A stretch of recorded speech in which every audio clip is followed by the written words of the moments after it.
के दे से बढ़िया कवि जी फल लिखा था एक लाइन वीर चाहिए तब के हो खान अब वीर चाहिए आज के हो गुरु जी पहले के मर्द अगर मोछ हेट के बात बोल दे भैया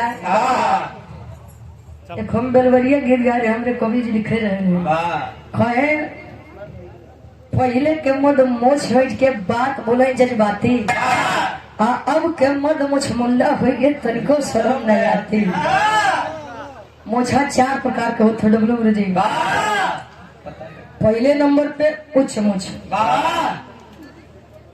पे उच्च मोछ जो नहीं आदमी अब हमारे इंद्रजीत जीजा कहाँ है दो नंबर वाले हैं पहले पे जो नहीं ऐट के ऊपर चल जाओ मोछा ओके उच्च मुछ का थी दूसरा नीच मुछ जैसे मेरे डब्लू गुरु जी तनी बाहर देखला इसे कर नीचे मुआवत तीसरा गुच्छ मुछ जो ने आज लगे गुरु जी काने तक चढ़ी जाओ से तो मोछा बड़ा कम में दिखाती है। चौथा छुछ मुछ जैसे हमारे सुधीर भैया नहीं उनके आवत है लेकिन वो छुछ मुछ बना रहा था कहो के बारे में कैसे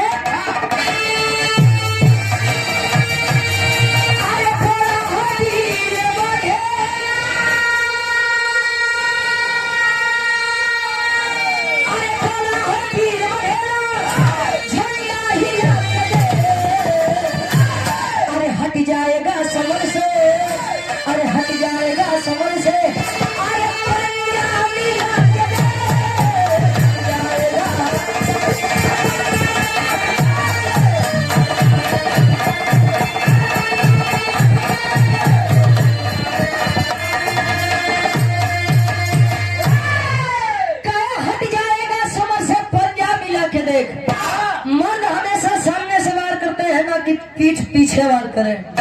अब मर्दानगी के बारे में आप लोगों के क्या बताइए जहाँ के जिले बागी बलिया हुआ तो एक से बढ़ के एक वीर जन्म ली हो कहो गुरु जी कहानी के शुरुआत में कवि जी जौहरी छंद से लेते कैसे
बस हो कहानी के तनी आप लोग समझा।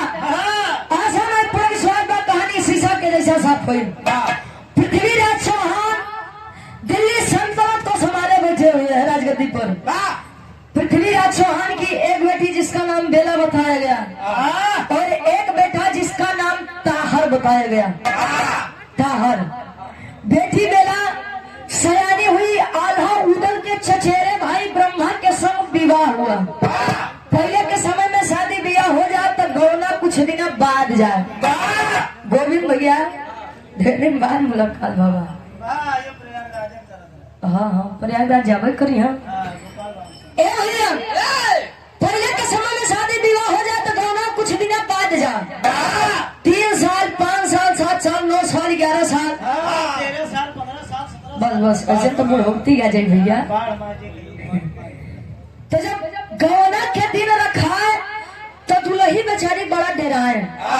पता नहीं हमका सास ससुर कैसे मिले, हमका हमार दुल्हा कैसे मिले। आजकल तो बेचारे सास ससुर डराते हैं कि हमका पतो हो कैसे मिली। महीना 6 महीना लड़कवा के साथ रह दे की अलगाई दे और उन्हीं से ज्यादा देते हमारे बड़का भैया लोग के अंदर बा। पता नहीं महीना 2 महीना जिए दे कि नीला डरमे में जाऊंगा। हैदर अली गुरुजी एक गीत गावे कि दुश्मन मिले सवेरे मगर मतलबी यार न मिले। दुश्मन मिल जाए सवेरे सवेरे वो चले लेकिन मतलबी यार न मिले। अररुआ रहा जन्म भर मगर करकसा नार न मिले। जीवन अकेले बीत जाए लेकिन चरित्रहीन नारी नहीं मिले भैया। ए भैया यहाँ आल्हा उदल के संग ब्रह्मा अपनी पत्नी बेला का गौना लाने के लिए तैयार हुए। दिल्ली सल्तनत में जब पहुंचे तले ऐलान कर दिया पृथ्वीराज चौहान अपने बेटे से कि जा करके मेरा एक संदेश दो। कौन संदेश बा? एक लाइन तरस के गीत लगे कैसे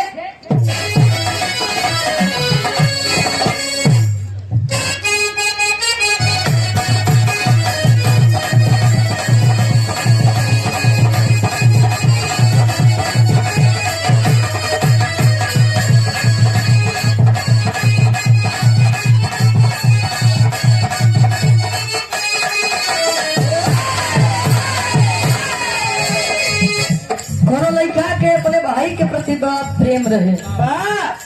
लइकवा का अपने भैया खातिर माफी भी मांगवा दे घरवा पगीरवाई के।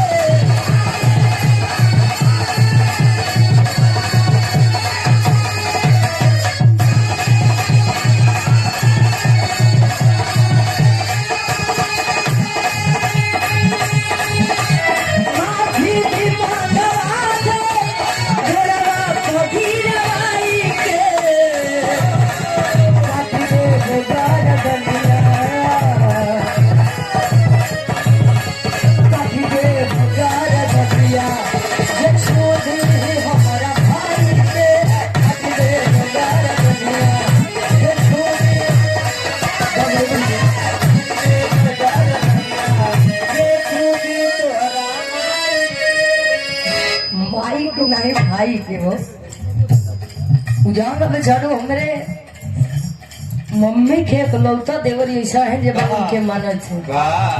खैर यार बात भाई के बहुत दम माई के नहीं होता है। तोरे जैसा देवर जी के मिल जाए तो के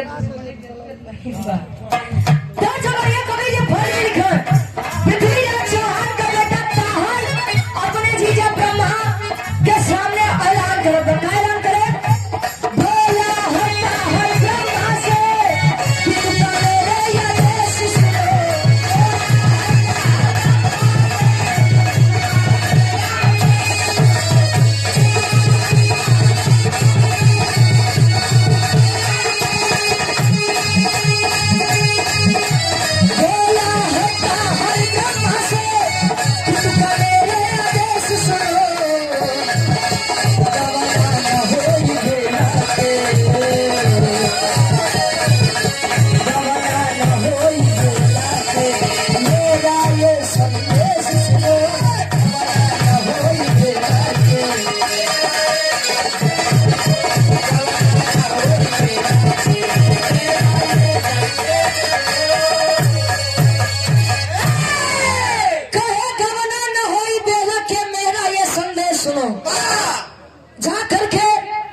गौना नहीं हुई। का है अब ब्रह्मा इतने में खिसिया के कौन के बे सार ए सर अगर शादी हमसे नहीं भवा गवना हम नहीं लेके जा हमने रखब का तो बाबू रखी सर कहे कि जब हमार दुल्ही बा हमारे साथ रह जाए तो का के रखे ओके। कहे कि पिताजी ने कहा है कि अगर गवना ले जाना हो तो राज दरबार में यदि आप आए तो सर झुका कर आए। भाई इतने में आल्हा जी उदल जी के बड़ा खराब लगवा कहे कि मतलब इतनी मजाल एक तो हम लड़के वाले दूसरी बात हम लोग सर झुका करके जाए अरे कदाप भी नहीं हो सकता है। ब्रह्मा कहे अब तो बात सम्मान के बाद प्रेम से कहता तो शायद या तोरे बहिनी के यारे छोड़ के चली जाई लेकिन अब बात सम्मान के बाद अब कुछ हो लेकिन हम गवना ताहर कहे अगर जीजा ढेर आगे बढ़बा तो तोका हमसे युद्ध करे के पड़ी। कहे कि युद्ध करबा अपने जीजा से युद्ध करबा कहे कि अब पिताजी के आगे बात अब माने के पड़ी। अब जीजा नहीं भगवानो उतर जा लेकिन ओके माने के पड़ी। कहा कैसे तेरी के भाव लगत बा। और आप गुड्डू यादव जी सिकंदरपुर से आपके द्वारा 100 रुपये भैया बहुत बहुत धन्यवाद। आशीर्वाद कछारी के मुझे अपनी कला में कामयाब रहे। तेरी के भाव में कभी से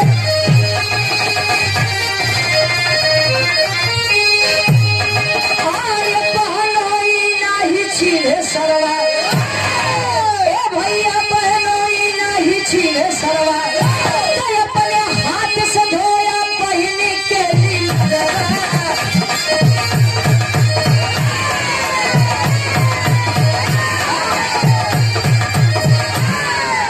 कहे अपने हाथ से धोया बहिनी के लड़वा बहनोई नहीं छीने सरवा।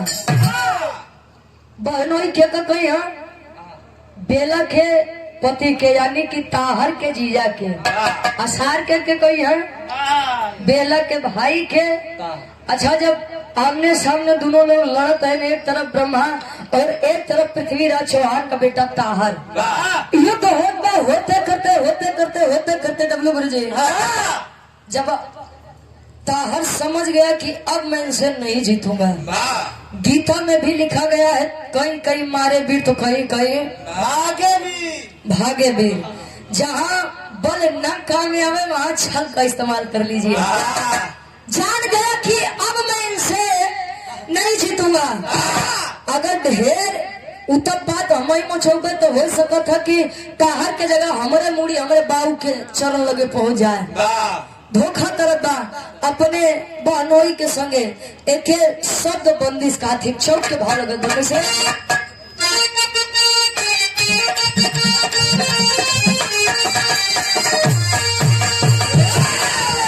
जरा ये लाइन पर आप लोग गौर करी हा जोने शब्द से लाइन शुरू हुई उस शब्द से ये लाइन खत्म हुई।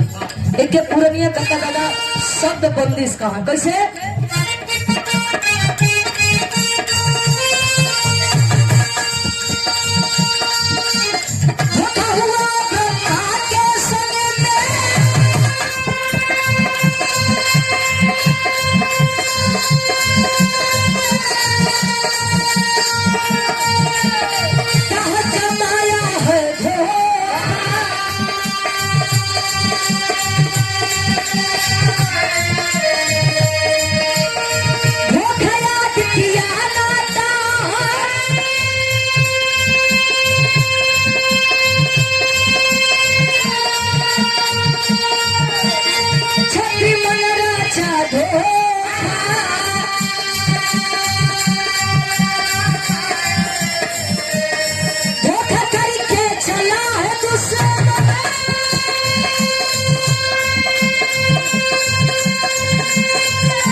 बुरा मान गया।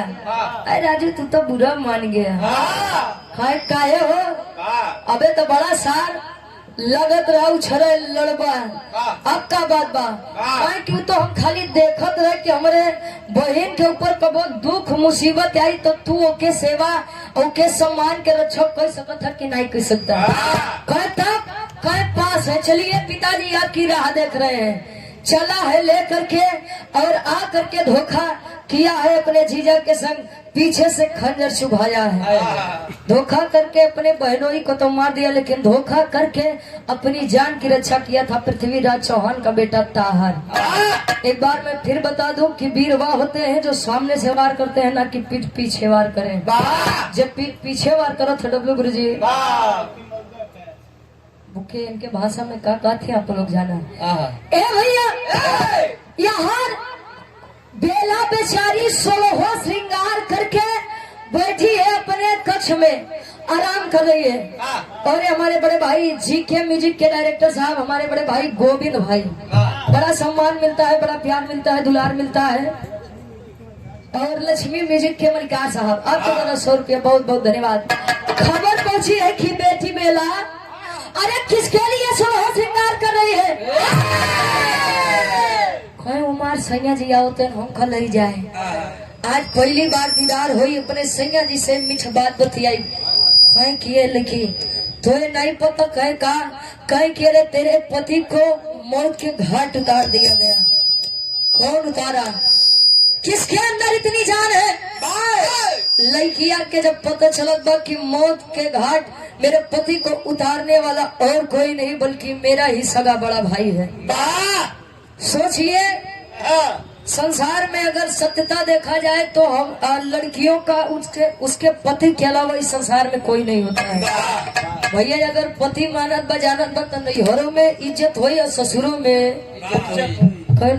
ढेर लड़की यहाँ जो झगड़ा लड़ाई के कई के चल जाइए नैहरे 2 महीना 3 महीना ते आदमी सेवा करिए नहीं तो कही है तो नहीं बढ़िया तहार सहूर होता तो ससुरे ठिकी रहतू। तो या बोले भैया इस संसार में अगर केहू बात तो अपन दुल्हा बहू के जोगई के रखबो तो हर जगह इज्जत बनाई तो कहूँ इज्जत नहीं बा।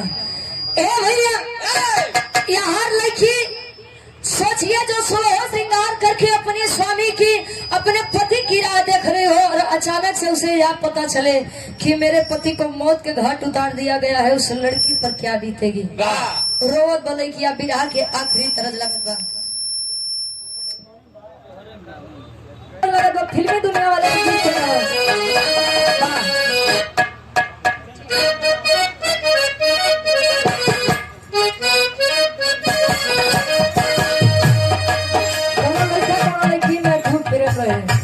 हेलो तुम्हें दिल से कैसे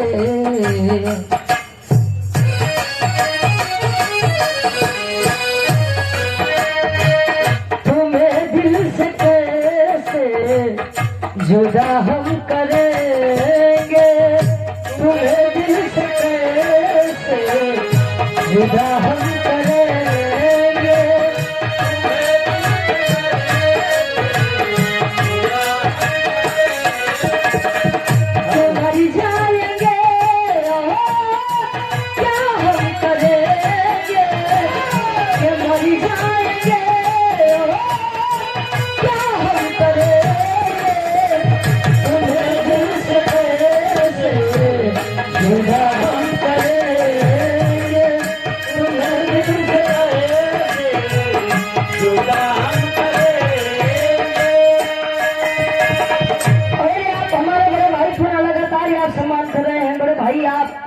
संदेश यादव जी सिकंदरापुर से गाजिया जी खिला 100 रुपया बहुत बहुत धन्यवाद।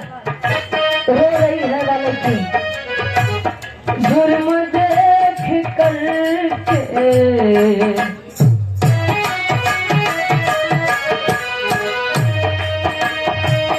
जुर्म देख करके बहन रो रही है, जुर्म देख करके बहन रो रही है।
भाई महेंद्र यादव जी,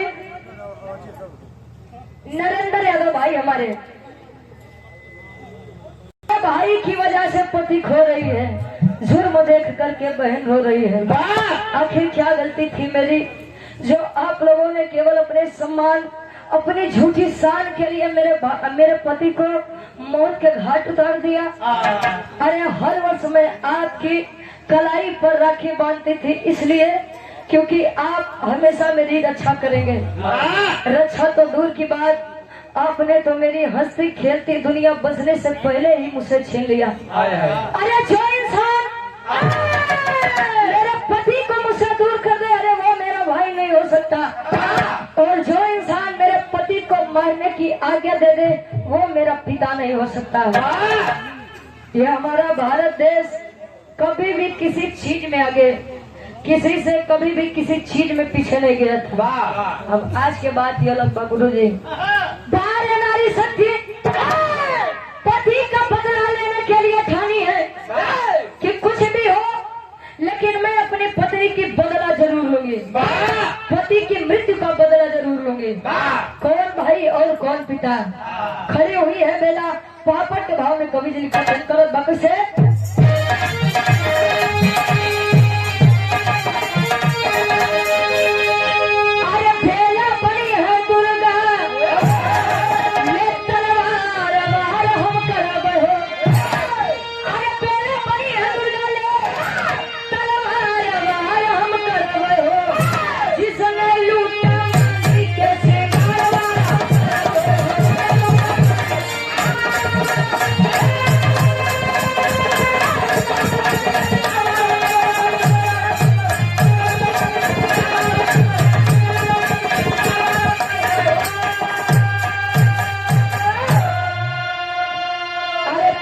चौहान भाई ताहर को ललकारा है, पति का बदला लूंगी मन में यही ठाना है। अरे तूफान बन के खड़ी है, आया ज्वार वार हम करब हो, जिसमें लूट मांगी के सियार वार हम करब हो।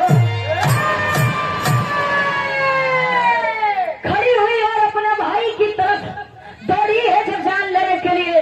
लोग समझाने लगे, अरे बेला पागल हो गई है, अरे तेरा भाई है कहीं कैसा भाई, जिस भाई को मेरी रक्षा करनी थी उस भाई ने मेरे मां का सिंदूर अपने हाथों से धुल दिया। जब इसने रिश्तों का उल्लंघन किया है, जब इसने रिश्तों की मान और मर्यादा को नहीं समझा, तो मैं क्यों समझूं। कहा जाता है गुरु जी की अगर नारी शक्ति अपने पर आ जाए तो अच्छे भी घुटने टेक देते हैं नारी शक्ति के आगे। नहीं तक इतिहास उठाई के देख ला, बड़ा वीरन के जेकर संहार बड़ वीर नहीं के पैनों का संहार केवल नारी शक्ति करे। ए भैया चली है अपने भाई की गर्दन को धड़ से अलग की है, पूरी महफिल एकदम शांत हो गई। अरे बाहर बेला अपने पति के लिए इतनी बड़ी कुर्बानी, अपने भाई की ना सगी हुई यार। ब्रह्मा के चीता सलत बात तले जाए के बेला एक बात कहे, का कहे आला के भाव में कभी जिक्र मार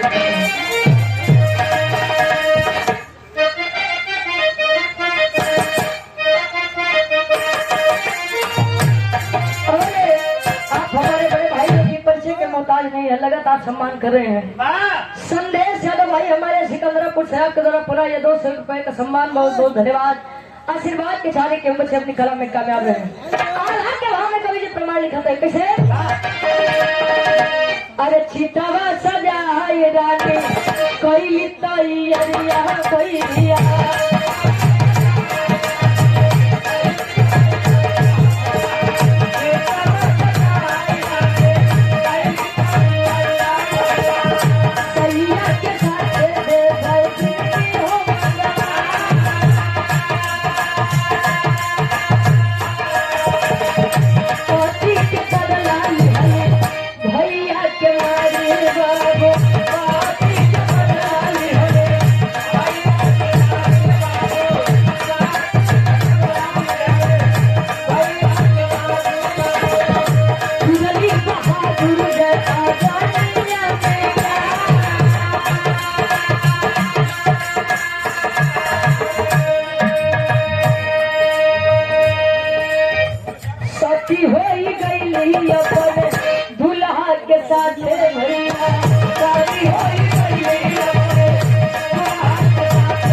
दो लोग हो गए। आल्हा उदल विचार करने लगे कि यार मृत्यु तो केवल मेरे भाई की हुई है, लेकिन दूसरा इसमें कौन सती होगा। चलिए अपने पति के साथ सती हो गई वह बेला, पृथ्वीराज चौहान की बेटी। इतिहास में अपना नाम अमर करके गई है और इस बात का प्रमाण मिलता है। खोली जगह आखिरी भाव खड़ी भाव में कभी लिखते हैं।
इस बात का प्रमाण मिलता है पंचकोइया रोड दिल्ली में चले जाइए, एक घना जंगल है पंचकोइया रोड के बगल, जिसमें आज भी बेला सती धाम अमर है।